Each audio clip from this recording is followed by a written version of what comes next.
अध्याय 3 श्लोक 13 बघतो आपण. यज्ञशिष्टाशिनः संतो मुच्यन्ते सर्वकिल्बिषैः भुञ्जते ते त्वघं पापा ये पचन्त्यात्मकारणात्. 9व्या श्लोकात भगवंतांनी यज्ञासाठी केले जाणारं कर्म बांधणारे होत नाही असं सांगितलं. म्हणजे कर्मबंधन लागत नाही यज्ञप्रित्यर्थ म्हणून केलं असेल तर. यज्ञासाठी कर्म करण्याची आज्ञा दिली. या आज्ञेला ब्रह्मदेवाच्या वचनाने पुष्ट केलं की ब्रह्मदेव असं सांगतात. 9व्या श्लोकामध्ये सांगितलेल्या आपल्या वचनाची एक वाक्यता करून आता पुढील श्लोकामध्ये यज्ञ म्हणजे कर्तव्य कर्म करण्याच्या आणि न करण्याच्या फलाचं स्पष्ट विवेचन आलंय. तो श्लोक आता आपण बघतोय 13वा. यज्ञशिष्टा शिनः संतो मुच्यन्ते सर्व किल्बिषैः.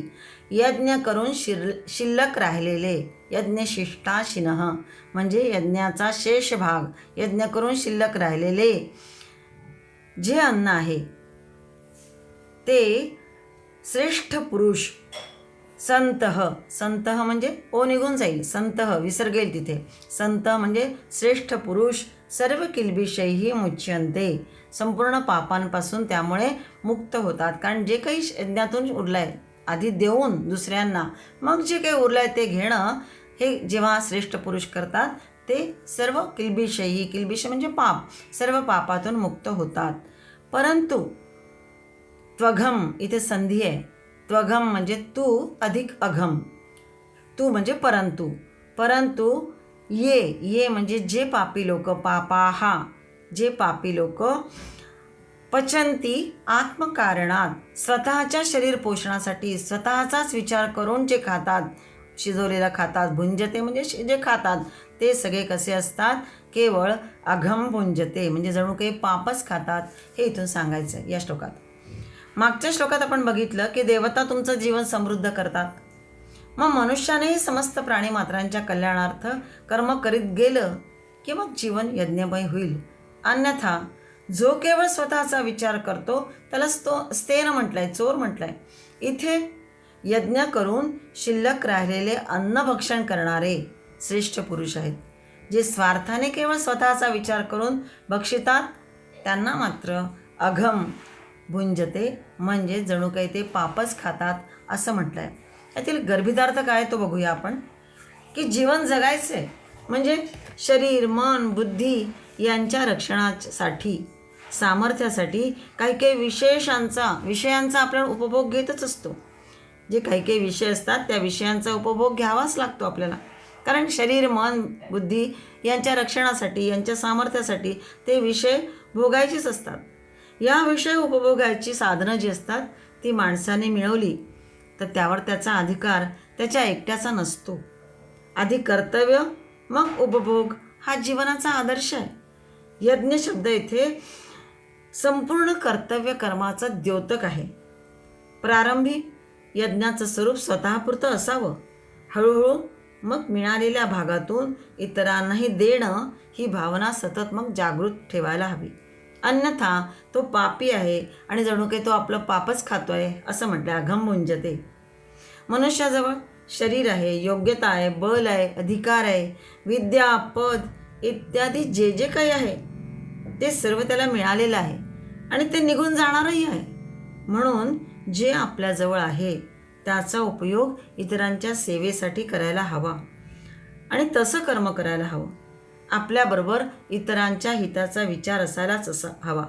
केवळ आपल्या सुखाचा जो विचार करतो तो असा पापी होय आणि तो जणू मग त्यानंतर दुःखीच होतो, त्याच्या वाट्याला दुःखच येतं.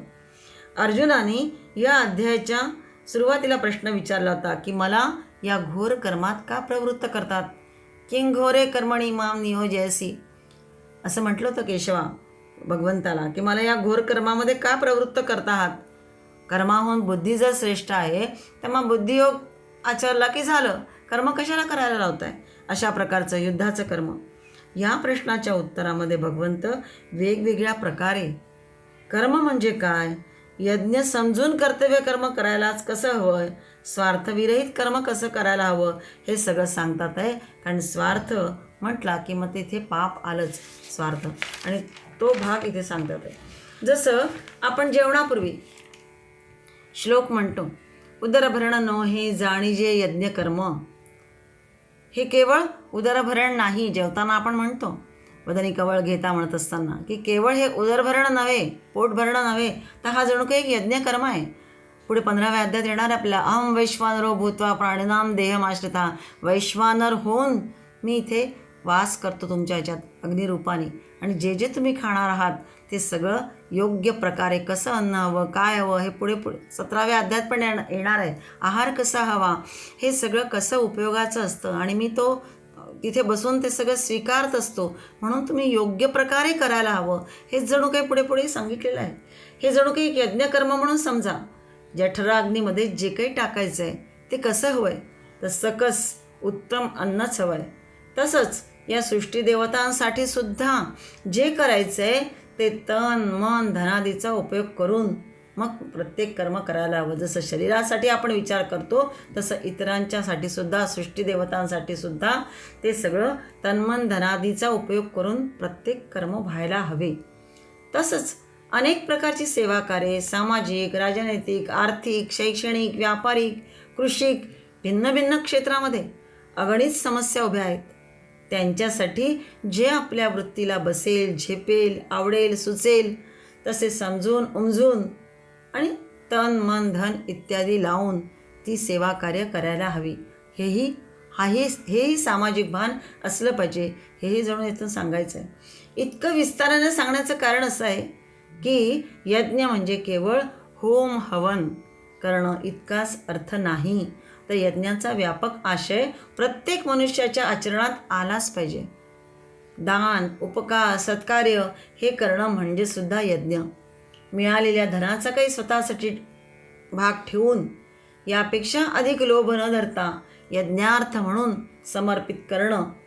अन्यथा ये आत्मकारणात पचंती ते पापहा. जे स्वतःपुरताच विचार करतात ते पापी होय, ते जणू काही पापच खातात असं जे म्हटलं आहे ते यासाठी म्हटलेलं आहे. दान करणं आपल्याकडे वेगवेगळे आपल्या संस्कृतीमध्ये सणवारसुद्धा लावून दिलेले आहेत. ते कशासाठी लावलेले आहेत? देणे. हात आपला देण्यासाठी असलाच पाहिजे, दुसऱ्यांचा विचार झालाच पाहिजे. गरजू असेल, अपेक्षित असेल, त्यांना खरोखरच गरज आहे अशांसाठी, आणि आपण त्यानिमित्ताने दान धर्म करण्याचा विचार करतच असतो. हे सगळं सांगण्यामागचा अर्थ आपल्या संस्कृतीत त्यासाठी सांगितलेलं आहे की समर्पण भावनेने आपल्याजवळ जे आहे ते देत जाणे, देण्याची सवय लावणे, आणि त्यातून जे शिल्लक उरलेलं असेल ते मग आपण भोगणे म्हणजे तो यज्ञ होईल. अन्यथा न देणे, केवळ स्वतःचाच विचार करणे, भोगणे, ते सगळं पापच होय. अघम भुंजते या शब्दामध्ये त्याचा तो अतितार्थ आलेला आहे. पुढचा श्लोक पुढे बघूया. अध्याय 3 श्लोक 14 बघतो आपण. अन्नात् भवन्ति भूतानि पर्जन्यादन्न संभवः. यज्ञात् भवति पर्जन्यो यज्ञः कर्म समुद्भवः. अन्नात द निघून जाईल, अर्धा होईल. इथे अन्नात त अर्धा होईल. अन्नात भवन्ति भूतानि. प्राणीमात्र, संपूर्ण प्राणीमात्र अन्नापासून उत्पन्न होतात. पर्जन्यात द अर्धा, हे द निघून जाईल, त अर्धा होईल. पर्जन्यात अन्न संभवः म्हणजे अन्न निर्मिती पर्जन्यापासून, पावसापासून होते. यज्ञात भवती पर्जन्यः, ओ निघून जाईल, विसर्ग येईल तिथे. म्हणजेच यज्ञामुळे पाऊस पडतो. यज्ञ कर्म समुद्भवः. यज्ञ हा विहित कर्मामुळे घडतो. अन्नात भवन्ति भूतानि म्हणजे सर्व प्राणीमात्रांची उत्पत्ती अन्नामुळे होते. हे स्थूल शरीर जे आहे हे उत्पन्न झाले ते अन्नच आहे. अन्नामुळे प्रजा उत्पन्न होते आणि अन्नामुळेच प्राणाचं पोषणही होतं. प्रजा उत्पन्न होते अन्नामुळे आणि प्राणाचं पोषणसुद्धा अन्नामुळेच होतं. अन्न हे सर्वांचे उत्पत्ती स्थान असून जीवमात्राची निर्मिती होते आणि औषधी वनस्पतींपासून अन्नाची उत्पत्ती होते. अन्नापासून वीर्य बनतं, वीर्यापासून प्रजेची उत्पत्ती. सर्व पशुपक्षी, वृक्ष, वनस्पती आपापले अन्न खातात. त्यापासून बीजादिकांची उत्पत्ती होते आणि पुढे त्याचाच मग विस्तार होतो. अन्न खातात, त्या अन्नापासून त्यांची प्रजोत्पत्ती होते. म्हणून म्हटलंय अन्नात भवन्ति भूतानी, अन्नापासून प्राणी मात्र उत्पन्न होतात.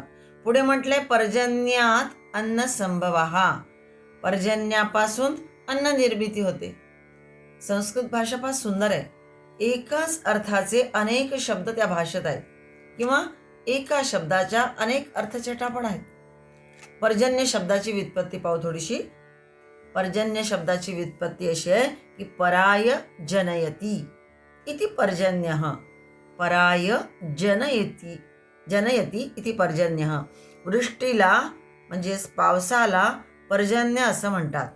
पराय म्हणजे दुसऱ्यासाठी, जनयती म्हणजे निर्मिती होते, सर्जन होतं, म्हणजेच दुसऱ्यांसाठी येऊन उत्तम वस्तूंचे जो सर्जन करतो तो पर्जन्य, हा त्याचा अर्थ आहे.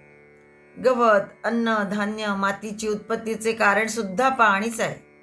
धान्य निर्मितीची प्रक्रिया हळूहळू पर्जन्य वर्षावाने सुरू होते. अन्न, वस्त्र, पाणी, निवारा इत्यादी शरीरनिर्वाहाच्या सगळ्या सामग्री स्थूल किंवा सूक्ष्म रूपाने पाण्याशी संबंध ठेवतात आणि पाण्याचा आधार पाऊस म्हणजे पर्जन्य आहे. पर्जन्य म्हणजे पाऊस जर झाला नाही तर वनस्पती उगवणार नाहीत. वनस्पती हे सर्व प्राण्यांचे म्हणजे भूतानी सर्व प्राणी मात्रांचे मूलभूत अन्न आहे. मांसाहारी प्राणी सुद्धा शाकाहारी प्राण्यांना खाऊन जगतात. हे शाकाहारी प्राणी वनस्पतींपासून अन्न घेतात आणि मग स्वशरीरामध्ये साठवतात. त्या अन्नावर मग मांसाहारी प्राणी जगतात.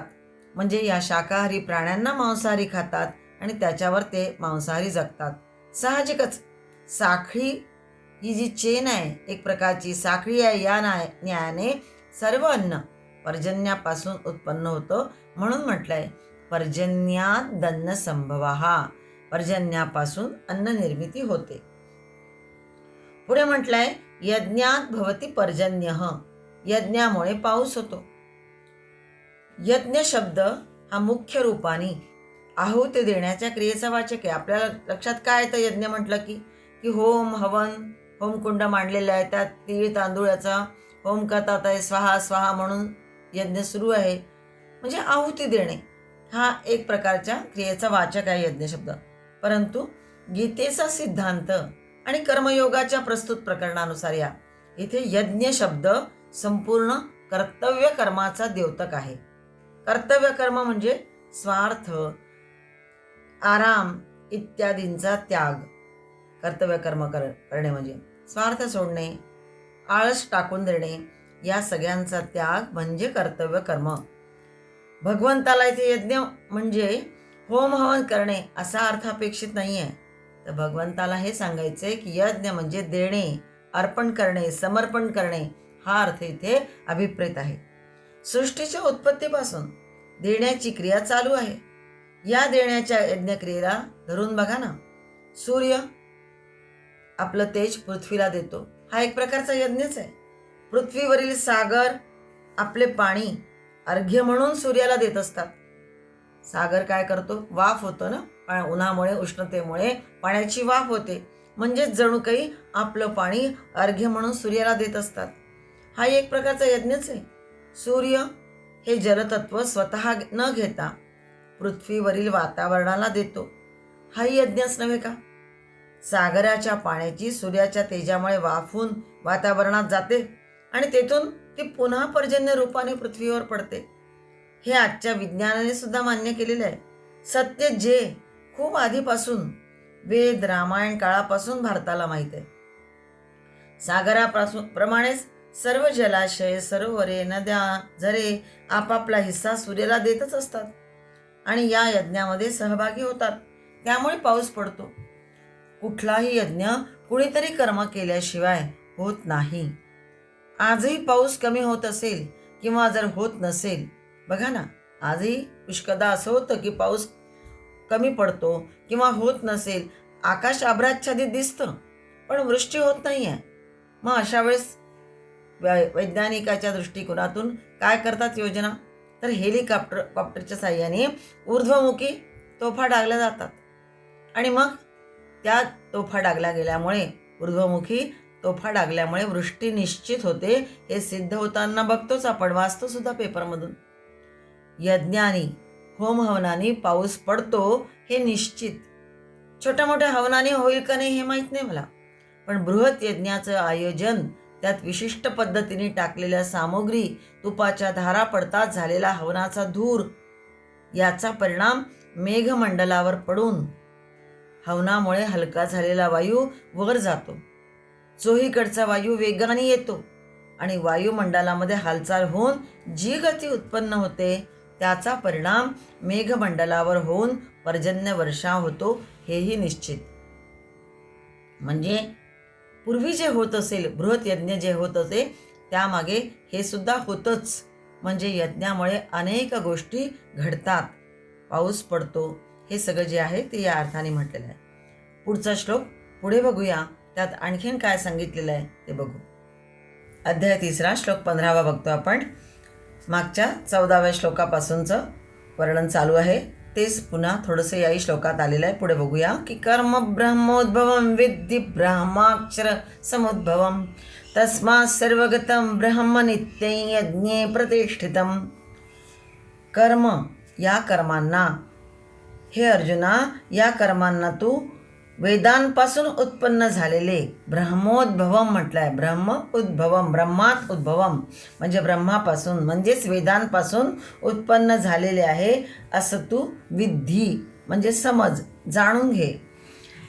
तस्मात् सर्वगतम ब्रह्म, म्हणून, तस्मात् म्हटलेलं आहे म्हणून, ब्रह्म म्हणजे वेद, अक्षर समुद्भवम, अक्षर ब्रह्मापासून प्रगट झालेले आहेत. वेद जे आहेत हे अक्षर ब्रह्मापासून निर्माण झालेले आहेत, प्रगट झालेले आहेत.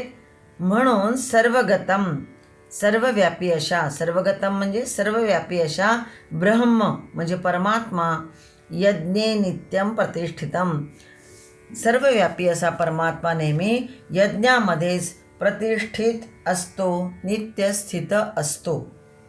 म्हणून यज्ञ करायला पाहिजे, हेच जणू काही यातून सांगायचं आहे. सर्वगतम ब्रह्म नित्यम यज्ञे प्रतिष्ठितम म्हणजे साक्षात परमात्मा यज्ञामध्ये उपस्थित असतो. यज्ञ हे श्रेष्ठतम कर्म आहे सांगितलं आहे, आणि म्हणून म्हटलं आहे कर्म ब्रह्मोद्भवम विद्धी. तुझी बुद्धी शंका कुशंका जर करत असेल तर हे जाणून घे की जिथे उत्तम कर्म आहे म्हणजे सत्कर्म, दान, परोपकार चालतात तिथे परमात्मा असतो. असा यज्ञ म्हणजे जणू काही जीवात्मा आणि परमात्म्याची जणू मिलनभूमी आहे. जीवात्मा एकटा निराधार आहे, तसा परमात्मा निराकार आहे. शब्द महत्त्वाचे आहेत की जीवात्मा एकटा निराधार आहे आणि परमात्मा निराकार आहे. सत्कर्माच्या आधारावर जीवात्मा पुरुषार्थ करतो आणि परमेश्वरी कृपा सुरू होते मग तिथून, आणि ते कार्य मग यज्ञीय असं होतं.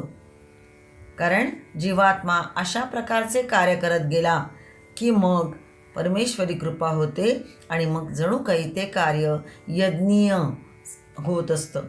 जिथे पुण्यकर्म सत्कर्म होत असतं तिथेच जीव आणि शिव यांचं मिलन होतं. आता हा यज्ञ कसा घडतो तर विहित शास्त्रविधीनुसार कर्मामुळे हा यज्ञ घडत असतो.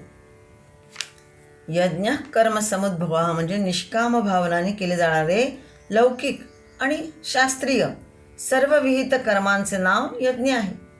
ब्रह्मचार्यांसाठी अग्निहोत्र यज्ञ आहे, स्त्रियांसाठी स्वयंपाक करणे यज्ञ आहे. आयुर्वेदाच्या जाणकारांनी केवळ लोकांच्या हितासाठी वैद्यकर्म केले तर त्याच्यासाठी तो यज्ञच आहे. त्याप्रमाणे विद्यार्थी आपल्या अध्ययनाला, व्यापारी आपल्या व्यापाराला यज्ञच समजू शकतात.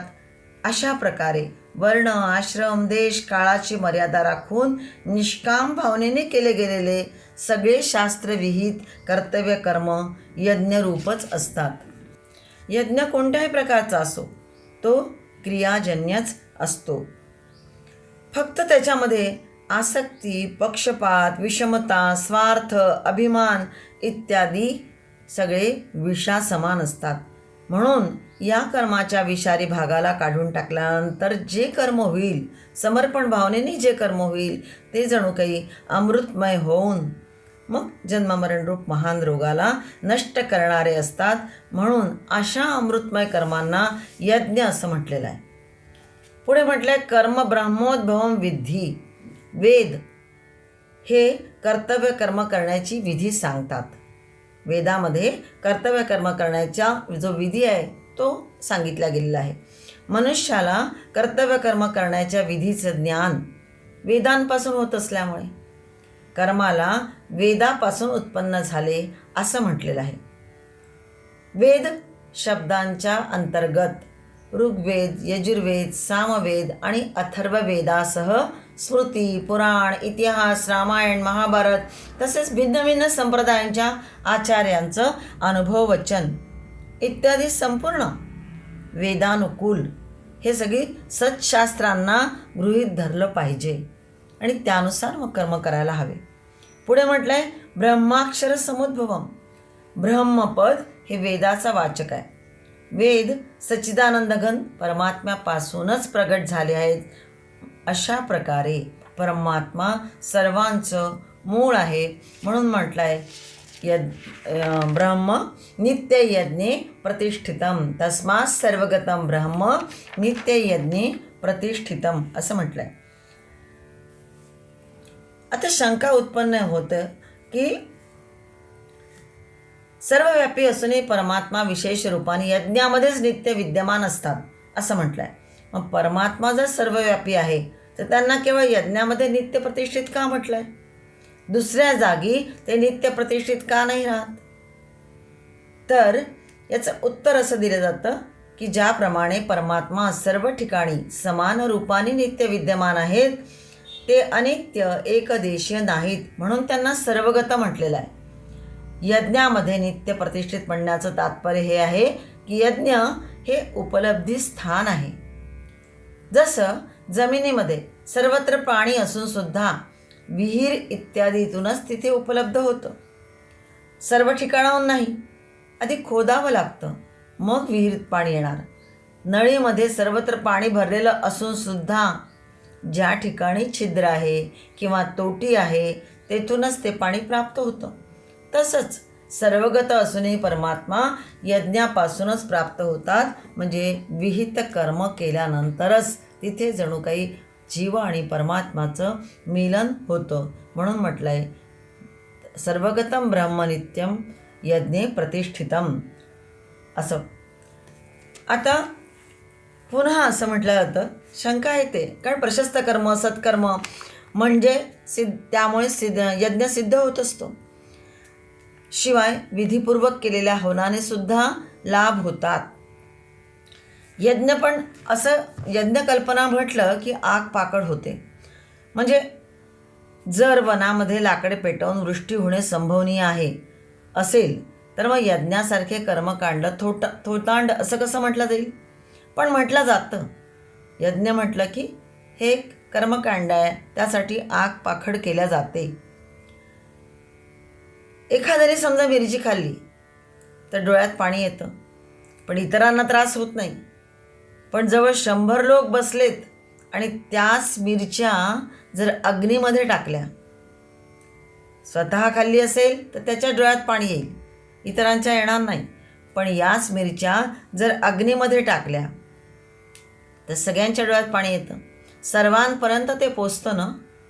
अग्नीत टायर टाकला तर प्रदूषण होतं, यात तर्काची गरज नाही आहे. मग अग्नीमध्ये गाईच्या शुद्ध तुपाच्या धारा, औषधयुक्त वनस्पती म्हणजे ज्याला समिधा म्हणतात त्या टाकल्या तर त्याचा परिणाम सर्वांपर्यंत सूक्ष्म रूपाने का होईना का नाही पोचणार? यज्ञ कल्पना म्हणून निरर्थक नाही आहे. उगाच त्याच्यावरती आग पाखड केल्या जाते किंवा त्याच्याबद्दल काय काय नको ते बोलल्या जातं. इथे गीतेमध्ये मात्र यज्ञ संकल्पना व्यापक अर्थाने सांगितलेली आहे. आपण मागे पण बघितलं की यज्ञ म्हणजे दान करणे, संगतीकरण, परोपकार, समर्पण इत्यादी अर्थ यात अपेक्षित आहे. हे सगळं होम हवन होणाऱ्या यज्ञातही होतच असतं. पूर्वी जेव्हा यज्ञ होत असत त्यावेळेस हे सगळे श्रेष्ठ ज्येष्ठ लोकांना त्या ठिकाणी बोलवल्या जात असे. तिथून त्या लोकांच्या अनुभवानुसार त्यांनी केलेल्या कर्मानुसार मोठे मोठे यज्ञ होत असत. शिवाय त्यावेळेस दान, उपेक्षितांना, गरजूंना दिलेलं जे काही दान असेल, धनाच्या रूपाने असेल, अन्नछत्र चालवणं असेल आणि अनेक गोष्टी त्यावेळेस होत असत. आणि या यज्ञाचा परिणाम दूरपर्यंत पोचत असत. आणि म्हणून यज्ञाला महत्त्व सांगितलं आहे. एक या कर्तव्यकर्माचं यज्ञ कसं कर्तव्यकर्माचं द्योतक आहे यासाठी एक कथा आहे, की एक यज्ञ म्हणजे कसं कर्तव्यकर्माचं द्योतक आहे यासाठी एक कथा आहे, ती बघूया. की असं सांगितलं जातं की वचनापेक्षा स्वतःच्या आचरणाचा दुसऱ्यावर कसा फार मोठा परिणाम होतो आणि त्यामुळे देवतांवर सुद्धा त्याचा परिणाम होऊन त्या कशा मग आपल्याला समृद्ध करतात, या अर्थाने ही एक कथा आलेली आहे उपनिषदांमध्ये. 4 शेतकरी असतात, त्यांची बालकं असतात. आषाढ आला आहे, वर्षा झाली नाही, पाऊस पडला नाही आहे, आषाढ महिना आलेला असूनसुद्धा तरीसुद्धा या बालकांनी काय केलं, शेताची नांगरणी करायला सुरुवात केलं. पाऊस येईल तेव्हा येईल, उशीर झालेला आहे, पण तरी शेताची नांगरणी करूया, आपण आपलं कर्तव्य करूया, या भावनेने त्यांनी शेत नांगरायला घेतलं. त्यांनी शेत नांगरताना बघून मोरांना वाटलं, अरे वर्षा तर अजून आली नाही आहे, तरी पण ही बालकं शेत नांगरतात आहे, मग आपणही आपलं कर्तव्य कर्म करायला हवं आहे. मोरांचं कर्तव्य कर्म कोणतं असतं तर केकाराव करणं, नर्तन करणं. कारण मेघ आकाशात आलेले दिसले की मोरांचं नर्तन सुरू होतं. पण तरीही आपण करूया, नसेल वृष्टी आली, मेघ आलेले दिसत नाही आहे, तरी पण आपण आपलं कर्तव्य कर्म, हा ऋतू सुरू झालेला आहे, आपण आपलं कर्तव्य कर्म करूया. म्हणून त्यांनीही केकाराव करीत नर्तन करायला सुरुवात केली.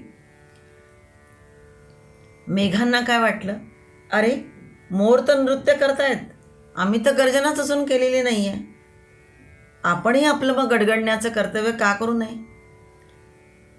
म्हणून त्यांनी गडगडाट करायला सुरुवात केली. इंद्राने मेघांची गर्जना ऐकली आणि मग त्याला वाटलं, अरे आपण अजून मेघांना आज्ञा केलेली नाही आहे वर्षाव करायला, वरुण देवतेला वर्षाव करण्यासाठी आज्ञा केलेली नाही असं इंद्रदेवताला वाटलं. सगळे हे आपापलं कर्तव्य कर्म करतात आहे, मग आपण का मागे राहावं. इंद्रदेवतेने वरुणदेवतेला वर्षाव करण्याची, पाऊस पाडण्याची आज्ञा दिली. सर्वांनी परस्परांना पाहून आपापलं विहित कर्म म्हणजेच कर्तव्य कर्म केलं आणि असं करायला पाहिजे. आणि त्यामुळेच मग पर्जन्यवृष्टी हे कार्य घडून आलं आणि सर्वांचंच त्यातून भलं झालं. तात्पर्य हेच आहे, केवळ सर्वांच्या हिताचा विचार करून निष्काम भावनेने केलेलं कर्तव्य कर्म मग अशा प्रकारे यज्ञरूप होतात. म्हणून ज्ञानपूर्वक केलेल्या या कर्तव्यरूप यज्ञात परमात्मा नित्यस्थित असतो असं म्हटलेलं आहे. आपण आपल्या कर्तव्यामध्ये कधीही चूक करू नये. आपोआपच आपलं कर्तव्य चालू असताना बघून आपल्या आचरणामुळे इतरांना कशी त्यातून प्रेरणा मिळत जाते आणि मग त्यातून खरोखरच एखादं उत्तम कार्य कसं सहज घडून जातं, जे घडायला हवं, अपेक्षित असतं ते, हे यातून सांगायचं आहे. परमात्म्यापासून वेद प्रकट होतात, म्हणजे ब्रह्माक्षर समुद्भवम जे म्हटलं या श्लोकामध्ये 15व्या, ते हे की परमात्म्यापासून वेद प्रकट होतात. वेद कर्तव्य पालनाचा विधी सांगतात आणि मनुष्य त्या कर्तव्य कर्माचं पालन करतो, त्यालाच यज्ञ असं म्हटलं आहे. पुढे याला सृष्टीचक्र कसं चालत असतं, यामुळेच, या यज्ञामुळेच, समर्पण भावनेमुळे, या त्यागामुळे हे सगळं संपूर्ण सृष्टीचक्र कसं चालतं, या अर्थाचा हा श्लोक आहे. अर्जुनाला यातून हेच सांगायचं आहे की आपल्या कर्तव्यकर्मापासून तू परावृत्त होऊ नकोस. तुझं कर्तव्यकर्म तू करायला घे. तुझं हे बघून तुझे अनुयायीसुद्धा तुझ्यासारखेच वर्तन करायला लागतील आणि त्यातून जो श्रेष्ठ लाभ होणार आहे सर्वांसाठी, समाजासाठी, इतरांसाठी, राष्ट्रासाठी, तो लाभ आपोआपच घडून येईल. म्हणून तू तुझ्या कर्तव्यकर्माला मागे होऊ नकोस, हे भगवंताला अशा या श्लोकातून सांगायचं.